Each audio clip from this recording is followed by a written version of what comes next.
Gente, hoje eu queria falar com vocês sobre algo que eu fui muito ministrada essa semana.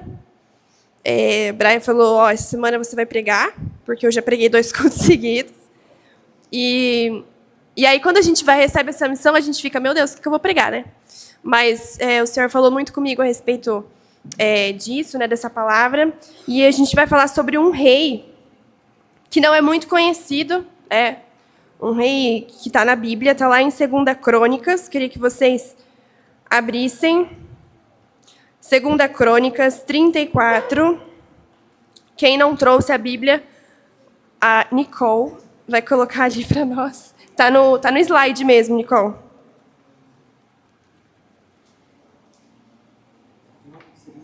Segunda Crônicas 34.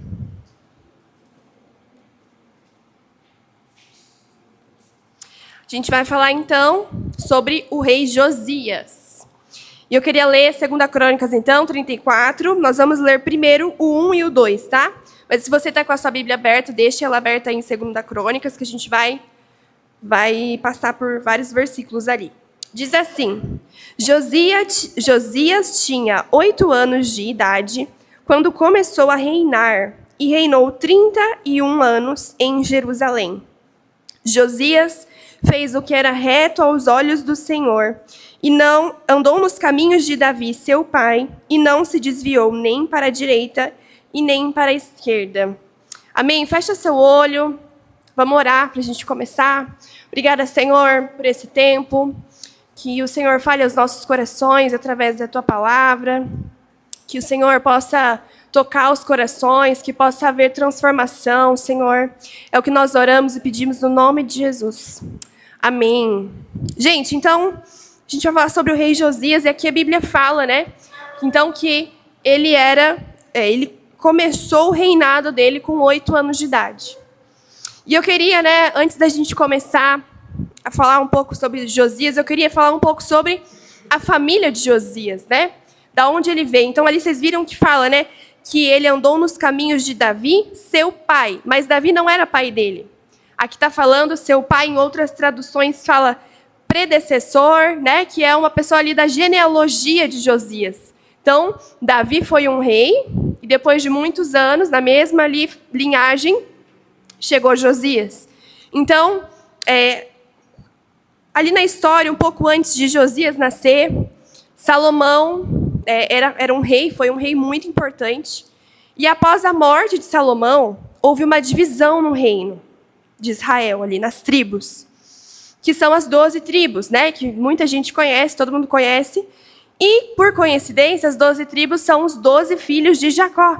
E a minha última palavra foi sobre Jacó, não sei se vocês lembram. Eu preguei um pouco sobre a história de Jacó. Então, o reino se dividiu entre o reino do norte e o reino do sul. No reino do norte ficavam ali 10 filhos, né, as tribos, né, 10 tribos.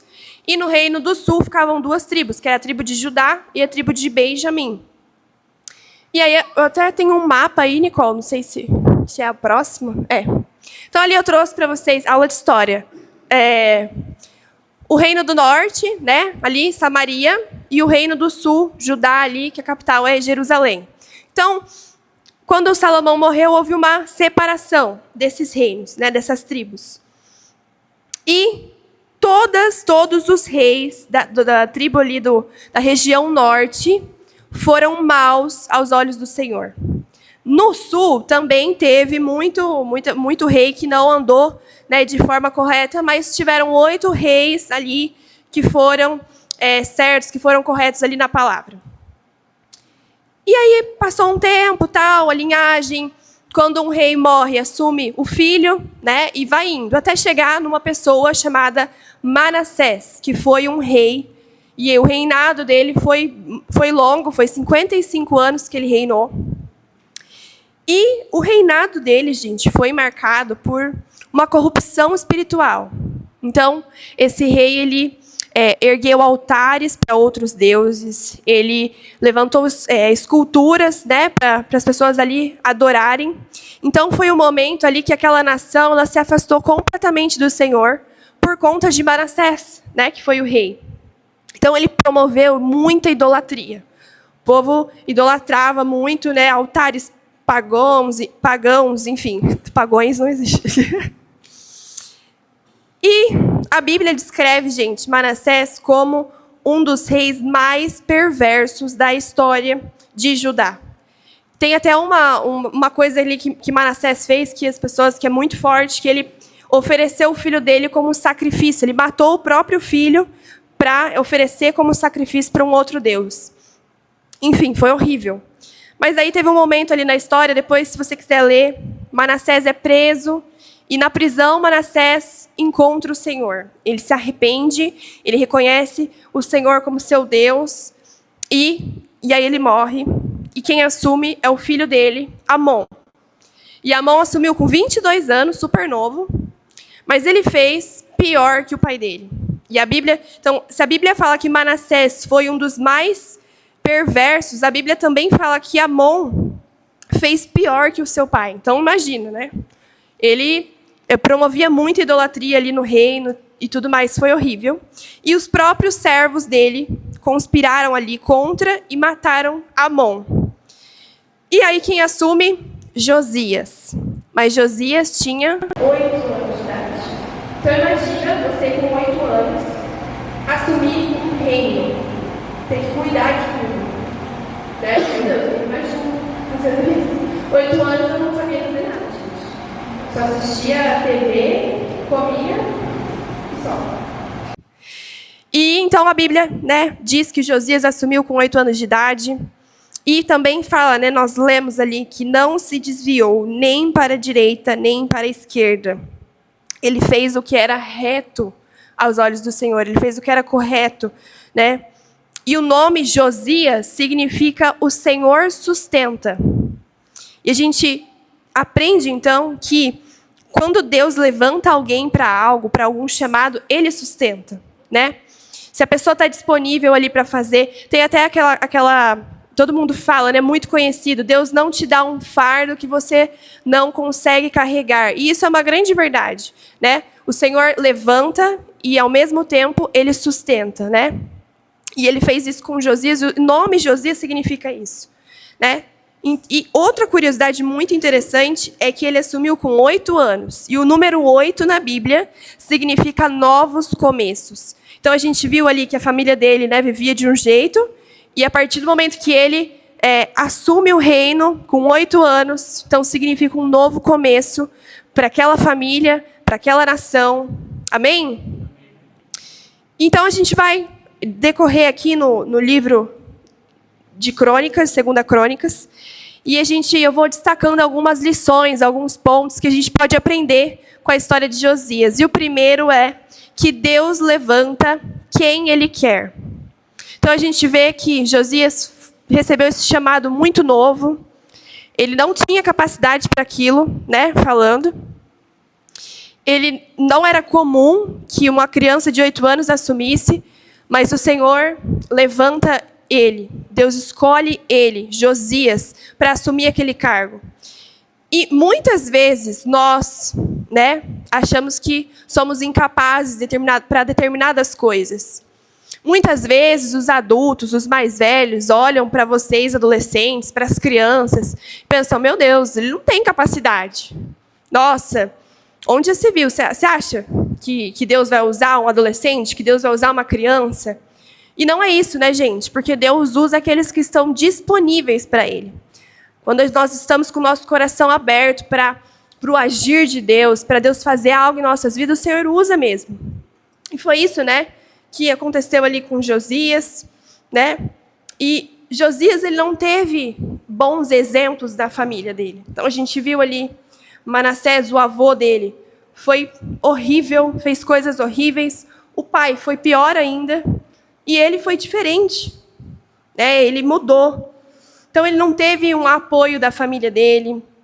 Os pais dele não ensinaram ele no caminho certo. Ele não tinha em quem se apoiar. Ele simplesmente decidiu ser diferente. Será que se os seus pais não fossem crentes, ou se seus pais não viessem na igreja todo domingo, se eles não te levassem lá na célula, se eles não te obrigassem, muitas vezes, a vir aqui no culto, será que você seria como Josias? Será que você teria esse coração que Josias teve, de ser correto, de não se desviar dos caminhos de Deus? Sabe, muitas vezes, a gente sabe, né, que os pais obrigam vocês a estarem aqui. Às vezes querem ir para outro lugar, e isso aconteceu comigo. Meu pai me obrigava. Não, você vai sim, não tem escolha. E a gente se apoia muito nisso. Será que se, então, meu pai não fosse crente, não desse a mínima, será que eu ia estar aqui hoje? Né? E isso é muito, muito forte. Vamos continuar lá. 2 Crônicas, o 34, né? Agora o 3 e o 4. No 8º ano do seu reinado, sendo ainda moço, Josias começou a buscar o Deus de Davi. E no 12º ano, começou a purificar Judá e Jerusalém dos lugares altos, dos postes da deusa Aserá e das imagens de escultura e de fundição. Na presença dele, derrubaram os altares dos Balaíns. Ele despedaçou os altares de incenso que estavam acima deles, quebrou os postes da deusa Aserá e as imagens de escultura e de fundição, reduziu-os ao pó e espalhou sobre as sepulturas dos que tinham oferecido sacrifícios a esses ídolos. Então, o que acontece? Josias, então, completou 16 anos de idade, passou-se 8 anos, e ele começa, né, a buscar o Senhor. E com 20 anos, ele começa a fazer uma limpa na região sul, que era onde ele reinava. Então, ele começa a quebrar tudo, a quebrar os altares, a quebrar as esculturas, e ele tinha algo assim no coração dele, que ele precisava limpar tudo aquilo. Que ele estava buscando o Senhor, a gente viu ali, que ele começa a buscar o Senhor, e algo transforma a mente dele, e ele não consegue ver aquelas pessoas adorando aqueles altares, oferecendo sacrifício a outros deuses, ele não consegue, então ele começa a quebrar tudo. E é muito interessante que no verso 5 fala: queimou os ossos dos sacerdotes pagãos sobre os altares deles, e purificou Judá e Jerusalém. Gente, se você lê a Bíblia um pouquinho antes de 2 Crônicas, lá em 1 Reis, uma pessoa profetizou que algo aconteceria. E isso aconteceu 300 anos antes de Josias nascer. Então, 1 Reis 13 fala assim: ó altar, altar, assim diz o Senhor, eis que um filho nascerá à casa de Davi, ou seja, da genealogia de Davi, cujo nome será Josias. Ele sacrificará sobre ti os sacerdotes dos altos, que queimam incenso sobre ti, e ossos de homens se queimarão sobre ti. Então, isso aconteceu lá em 1 Reis. 300 anos depois, Josias nasce. Sendo que essa pessoa profetizou que o nome da pessoa seria Josias, e que essa pessoa, esse rei Josias, queimaria os ossos dos sacerdotes pagãos. E lá em 2 Crônicas, fala que Josias, então, queimou os ossos dos sacerdotes. Ou seja, foi uma profecia que se cumpriu através da vida de Josias. Isso é incrível, né? Quando eu estudei sobre isso, como pode, né? 300 anos se passaram e a profecia aconteceu, né? Muito tempo depois. Ou seja, né, gente? Mais uma vez, provando que Deus, ele pode levantar uma geração comprometida com ele, mesmo que se passou muito tempo, mesmo que o que aconteceu foi horrível, que as gerações passadas fizeram coisas erradas, Deus pode levantar aqueles que estão comprometidos. Amém? Vamos continuar lá, 2 Crônicas, o 6 e o 7. Fez o mesmo nas cidades de Manassés, de Efraim e de Simeão até Naftali, por todos os lados, no meio das suas ruínas. Depois de derrubar os altares, os postes da deusa Aserá, as imagens de escultura até reduzi-los ao pó, e depois de despedaçar todos os altares de incenso em toda a terra de Israel, Josias voltou para Jerusalém. Então, Josias fez a limpa no reino do sul, e ele não se contentou. Ele foi para o reino do norte. Ele nem era o rei de lá, mas ele tinha algo queimando no coração dele, e ele não conseguia conter, E ele foi então para o Reino do Norte, e ele começa a fazer a mesma coisa no Reino do Norte, ele começa a quebrar todos os altares. Ele começa a fazer uma limpa, ele não consegue ver que aquele Deus que ele está buscando, que ele conhece, as pessoas não conhecem, ele não consegue parar, ele não consegue ver essas pessoas adorando outros deuses. Ele quer que as pessoas conheçam o Deus dele, aquilo que o Deus dele faz. Ele tinha algo queimando no coração dele, gente. E é isso que o segundo ponto fala. Quando acontece uma mudança verdadeira nas nossas vidas, tudo muda ao nosso redor. Josias, ele buscava o Senhor e o Senhor estava com ele e ele foi mudado, né? E quando a vida de Josias mudou, ele também queria mudar a vida das outras pessoas. Ele queria mudar, ele queria espalhar a palavra do Senhor, ele queria que as pessoas parassem de adorar outros deuses, que as pessoas adorassem somente a Deus, né?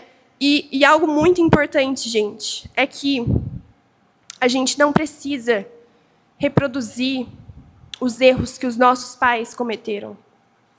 A gente não precisa reproduzir os erros dos nossos avós. Às vezes você nem sabe, mas na genealogia da sua família aconteceu algo horrível, alguém adorava outro Deus, alguém, né, fazia outras coisas, mas quando o sangue de Jesus te encontra, existe um novo começo. Amém? Começa uma nova linhagem. Não importa se a sua geração passada vinha com uma maldição, de geração em geração, mas hoje, o sangue de Jesus, né, começa uma nova linhagem. E eu queria compartilhar algo com vocês sobre a minha família, né? É difícil falar, mas a minha família, por parte de pai, eles são católicos, mas eles são aqueles católicos que vão, às vezes, da igreja, né? E não conhecem a palavra verdadeiramente. E esses dias, a minha avó, minha família é do Mato Grosso do Sul, e a minha avó veio para Londrina, e uma irmã do meu avô, né, cunhada da minha avó, também veio. E meu pai fez um almoço lá na casa dele.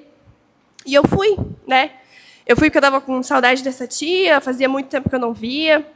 E quando a gente encontra uma família que a gente não vê há muito tempo, a gente gosta de contar o que está acontecendo, né, atualmente na nossa vida, mas a gente também gosta de relembrar, né, o que a gente viveu. Então, ela e a minha avó estavam conversando sobre o que tinha acontecido e tudo mais. E tem muita coisa que a gente não sabe, né, da nossa família. E ela começou a falar, né, algumas coisas assim que os irmãos ali do meu avô faziam, histórias de traição. Eles já estavam casados, já tinham filho, mas tinham outra mulher escondido. Teve até um tio lá que teve um outro filho, ninguém sabe disso até hoje. Ele já faleceu, a esposa dele está lá, e a esposa dele nem sabe que o esposo teve um outro filho. Então, assim, coisas horríveis. E fora, assim, que eles sempre foram de beber muito, de festejar a noite inteira, de passar a madrugada inteira bebendo, e eles bebem e fazem coisas erradas. E assim, eu não fazia ideia dessas coisas, né? E eu fiquei muito assustada, muito triste, né? Fora, assim, o meu avô já mexeu com várias coisas erradas, coisas de outras religiões, enfim. E o meu pai viveu isso na adolescência dele, né? Ele foi criado nesse meio. E ele conheceu minha mãe, e minha mãe sempre cresceu na igreja e tudo mais, e eles, né, casaram, então eles vieram para Londrina, eles estavam lá no Mato Grosso, e eles vieram para Londrina e os meus irmãos nasceram, e eu nasci 8 anos depois dos meus irmãos. E eu não lembro exatamente a minha idade, mas eu lembro o dia que meu pai se batizou. E eu não entendia na época, né, a proporção disso, né? Mas estudando a palavra, eu vi que o Senhor alcançou a vida do meu pai. E através da vida dele, a minha família foi salva. Então, eu e os meus irmãos, graças a Deus, a gente teve a oportunidade de crescer nos caminhos do Senhor e de aprender a palavra. E hoje a gente está aqui, né? Os meus irmãos, tem um irmão que congrega aqui, mas tem outro que é de outra igreja, mas enfim. Através da vida do meu pai, algo mudou na nossa geração, na nossa família, né? E isso foi... Eu chorei bastante preparando essa palavra, porque a gente vive e a gente não pensa, né? Mas o Senhor tocou muito, porque através da vida do meu pai, nossa família foi salva. E às vezes você está aqui e os seus pais não estão firmes no Senhor. Às vezes seus pais nunca conheceram o Senhor, mas através da sua vida, a sua família pode mudar. A sua geração pode mudar. Se isso não aconteceu com os seus pais, como aconteceu com os meus, isso pode acontecer com você. Você pode ser a diferença. Você pode começar por você. Os novos começos, a nova linhagem, a nova geração. Porque quando o sangue de Jesus encontra as nossas vidas, tudo muda. A maldição vai embora. O sangue de Jesus nos encontra. E isso é muito lindo, né, gente? E quando há uma mudança verdadeira dos nossos corações, assim como houve no coração de Josias. Josias não conseguiu guardar para ele aquilo. Ele queria espalhar. E quando há uma mudança, gente, tudo muda. A gente não tem mais vontade de fazer as coisas que a gente fazia antes. Quando há uma mudança verdadeira, a gente não tem vontade de usar roupa curta, de usar roupa decotada, de ir em festas que tem muita bebida, de falar palavrão na escola. A gente não tem vontade. Isso perde o sentido. Isso, sabe? A gente muda. Porque se você tem vontade de fazer essas coisas, se você tem vontade de ir nessas festas, se a todo momento sua mãe tem que falar, olha, essa roupa você não vai sair de casa porque está indecente. Sabe? Se você ainda tem essa vontade, é porque você não mudou de verdade. Porque não aconteceu uma mudança verdadeira no seu coração. E Josias teve essa mudança. Josias não queria continuar igual, não queria que as pessoas continuassem daquele jeito. E o terceiro ponto que a gente vai falar nessa noite é que a nossa influência pode impactar. Tem lugares que o Senhor vai te colocar que Ele não vai colocar o pastor Tarciano, que Ele não vai me colocar, que Ele não vai colocar os seus pais, que Ele não vai colocar o Brian. Tem lugares que o Senhor vai te colocar que é para você estar naquele lugar. Por exemplo, sua escola. Ou um trabalho que você começou, que você vai começar. Porque o Senhor quer que você seja a diferença naquele lugar. O Senhor te colocou lá para você alcançar aquelas pessoas daquele ambiente. E eu queria dar um exemplo aqui. Recentemente eu trabalhei num lugar e eu tinha muito contato com a minha chefe, com os filhos dela, com a família dela. E ela era uma mulher muito boa, muito gentil. E ela conhecia a palavra de Deus, mas também, sabe, só de conhecer. E ao mesmo tempo que ela conhecia, ela também meditava lá, na casa dela. E era muito engraçado, porque às vezes eu estava lá e ela colocava no YouTube uma mulher falando 1 hora. Daí ela falava assim, relaxe, pense em coisas positivas. Você é abençoada, você é próspera, você vai ter muito dinheiro, você precisa, os seus filhos são abençoados. E a mulher ficava falando, e ela ficava lá de olhos fechados, e ela ficava meio... E aí eu chorava de rir, né? Internamente não podia rir, porque senão ela ia me demitir. Mas eu chegava em casa e falava, Brian, meu Deus, o que é isso? E quando você fica muito próximo de alguém, né? A pessoa vai vendo suas características e um dia foi o aniversário dela e eu senti que eu precisava dar algo para ela. É um presente para honrar a vida dela. E eu fui numa livraria e eu comprei um devocional. E aí eu comprei um devocional e eu fiz uma cartinha. Eu entreguei para ela no outro dia. E, gente, ela chorou muito. E era só um devocional que eu dei para ela. Mas ela se sentiu, não sei, amada, ou ela falou assim, nossa, eu nunca ganhei isso.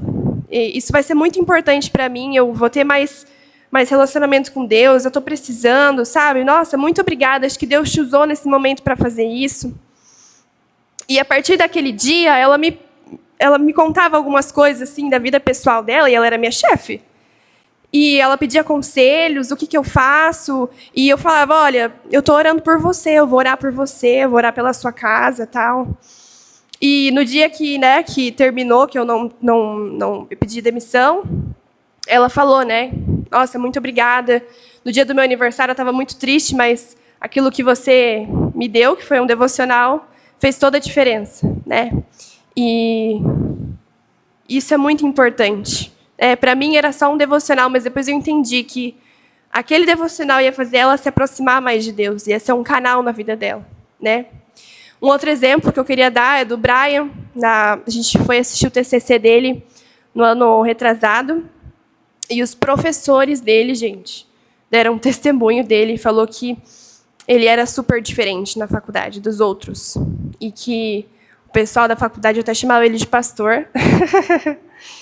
Mas ele foi uma pessoa muito diferente na faculdade. E é muito difícil, né, a gente ser essa pessoa diferente nesses lugares. Porque, normalmente, a gente quer ser igual às pessoas, se adequar àquele lugar. Mas, na verdade, é as pessoas que têm que se adequar a gente. Nós precisamos ser a pessoa em que as outras vão se espelhar. Em que, quando alguém ali estiver precisando de ajuda, precisar de um conselho, eles não vão buscar em outro lugar, eles vão procurar você.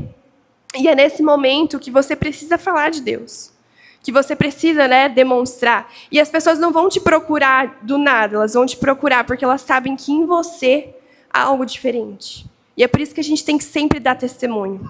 Muitas vezes nós temos vergonha das pessoas ficarem sabendo que nós somos crentes. Eu já tive vergonha, eu não queria falar para ninguém que eu era. E, gente, as pessoas precisam saber. A gente não pode ter vergonha do Senhor. A gente não pode se envergonhar do Evangelho. A gente tem que ir. E Josias foi. A gente tem que ser igual a ele. Ele foi mesmo.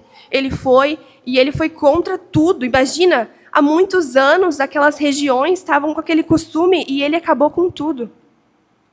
Então, a gente precisa, né, ser essa diferença aonde a gente estiver. Eu queria que você levantasse uma das suas mãos agora. E que você profetizasse sobre a sua vida. Eu vou ser uma grande mulher, um grande homem na minha geração. Amém? Você pode falar isso? Eu vou ser uma grande mulher, um grande homem na minha geração. Amém? Você pode aplaudir o Senhor?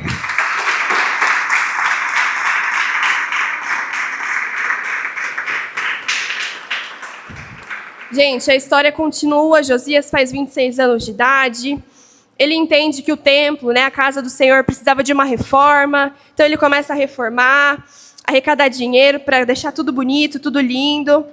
E então, quando o pessoal estava reformando ali o templo, eles encontram um pedaço da Bíblia. Não era a Bíblia inteira, era um livro da Bíblia. E eu estava pesquisando e os estudiosos, eles acreditam que esse pedaço que foi encontrado foi o livro de Deuteronômio, por conta das decisões que Josias vai tomar ali mais para frente. Mas então Josias começa a ler e a meditar naquele livro, e ele viu que o Senhor iria castigar a nação de Israel por tudo que a nação tinha feito. Por toda idolatria, por todo pecado, por adorar os outros deuses. E Josias fica desesperado porque ele não quer que isso aconteça, porque ele ama aquele lugar. Então, ele pede para que uns servos lá vão procurar uma pessoa, uma profetisa, e ela fala: o Senhor está me dizendo que ele não vai deixar que Josias veja isso acontecer, veja esse castigo chegar sobre aquele povo. Ele vai morrer antes. Então, ele não vai ver isso acontecer com o povo. Então, Josias fica, né, mais angustiado. Meu Deus, eu vou morrer agora. Mas isso acontece ali, depois se você quiser ler.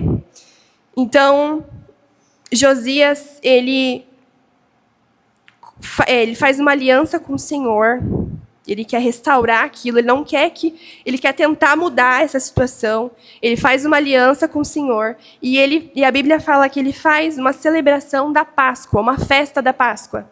E a Bíblia fala também que essa foi a maior celebração, foi a maior festa que houve na história, né? A maior celebração da Páscoa foi essa, foi a que Josias fez.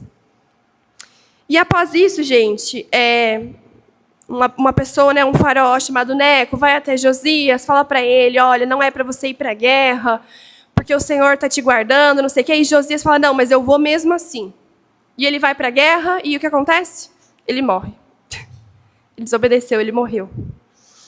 E aí, no verso 21 do capítulo 35, diz que toda Jerusalém prantearam Josias, ou seja, toda Jerusalém chorou pela morte de Josias, ou seja, ele foi uma pessoa muito importante para aquela nação. Ele foi uma pessoa de grande importância. Quando a gente é amado por alguém, quando a gente é diferente em um lugar, as pessoas sentem falta. As pessoas, né, valorizam aquilo. E aí, Josias deixou esse legado. E após a morte dele, então, o povo voltou a pecar. Após tudo isso acontecer, tudo que Josias fez, tudo que ele lutou, ele foi, ele explicou, as pessoas voltaram.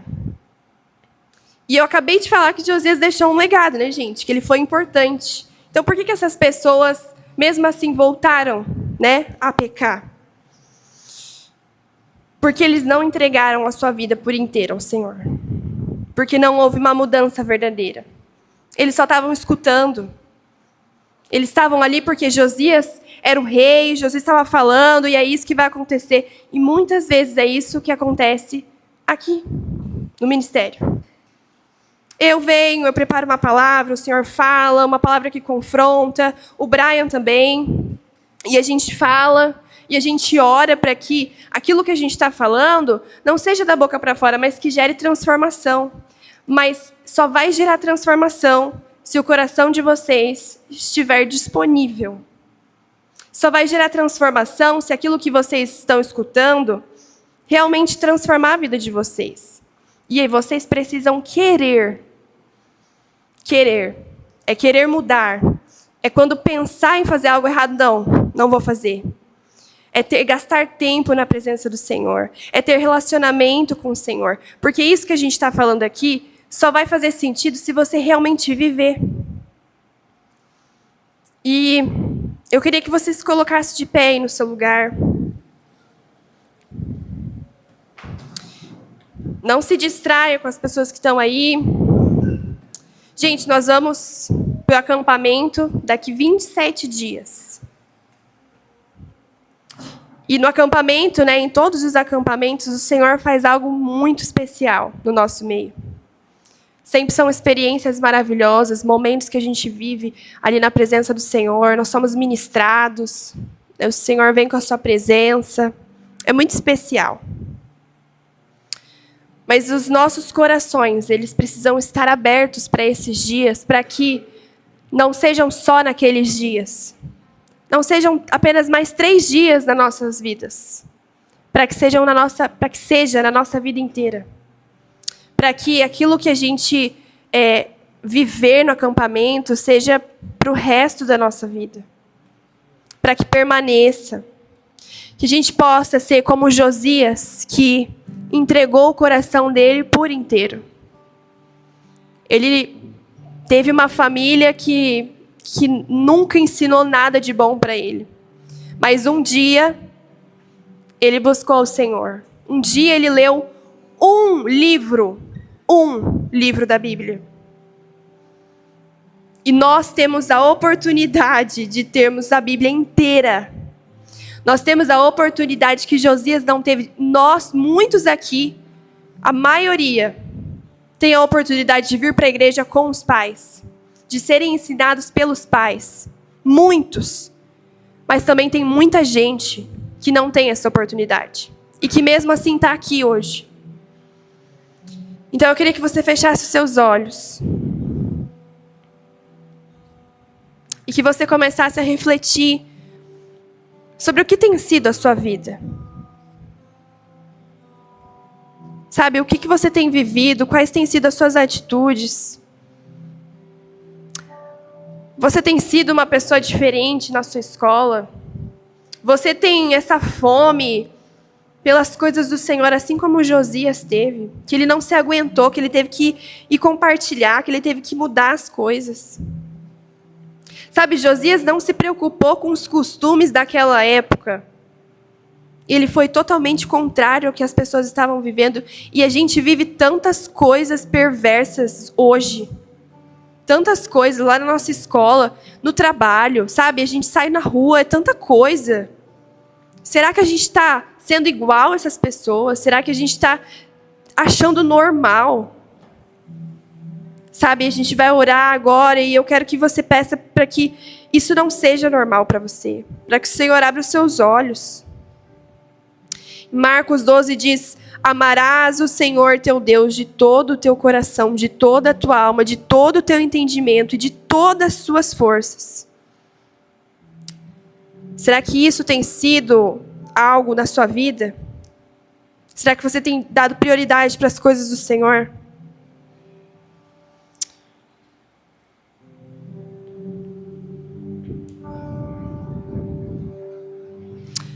Vamos orar. Senhor, obrigada, Pai, pela Tua palavra. Senhor, Josias nos ensina tantas coisas essa noite. Senhor, nós não sabemos aquilo que os nossos avós, os nossos tataravós fizeram, as gerações antigas. Senhor, nós não sabemos aquilo que acompanhou a nossa família durante tantos anos, mas nós sabemos que nessa noite o Senhor tem algo para nós. E que o Senhor pode começar algo novo na nossa geração, na nossa família, Senhor. Através das nossas vidas, Pai. Jesus, gera em nós, Pai, uma transformação verdadeira, Pai, uma transformação completa. Que não seja pela metade, Senhor, que seja por inteiro, que nós possamos entregar tudo ao Senhor. Buscar, Senhor, a Tua palavra, buscar, Senhor, crescer em Ti. Senhor, que nós possamos transformar as pessoas que estão ao nosso redor através do nosso testemunho. Senhor, muitas vezes nós temos vergonha, mas, Senhor, coloque em nós uma coragem. Dê oportunidade, Senhor, para que nós possamos falar da Tua palavra.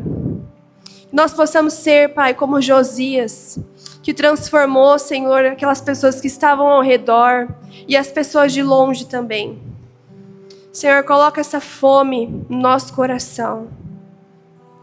Em nome de Jesus, Pai, nós oramos. Ajuda-nos, Senhor. Nós não conseguimos sozinhos. Nós somos tão fracos, tão falhos. Mas apesar de tudo, nós sabemos que é o Senhor que nos sustenta. Se o Senhor nos levantou para este tempo, o Senhor vai nos sustentar.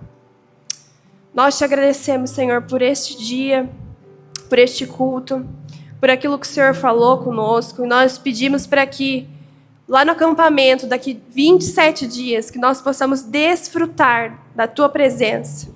Que nós possamos receber algo novo nas nossas vidas.